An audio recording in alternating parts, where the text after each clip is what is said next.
Walang nanonood sa'yo? Walang nag-share ng mga post mo? Konti lang ang viewers mo sa tuwing nagde-live ka? Hindi ka sinusuportahan ng mga kamag-anak mo?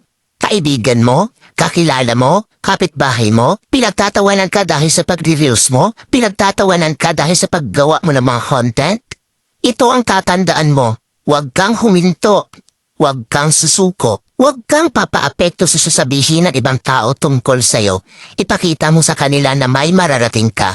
Dahil isang araw, kapag marami ka ng followers, kapag marami na ang sumusuporta sa'yo, kapag marami na ang nanonood sa'yo, kapag marami ka ng viewers, kapag marami na ang nagmamahal sa'yo at sumusuporta sa'yo, kapag marami ka ng payout, kapag sinasahod mo na ang sinasahod ng mga sikat na content creator, kapag mayaman ka na, kapag marami ka ng pera, ay manunood na yan sila sa'yo.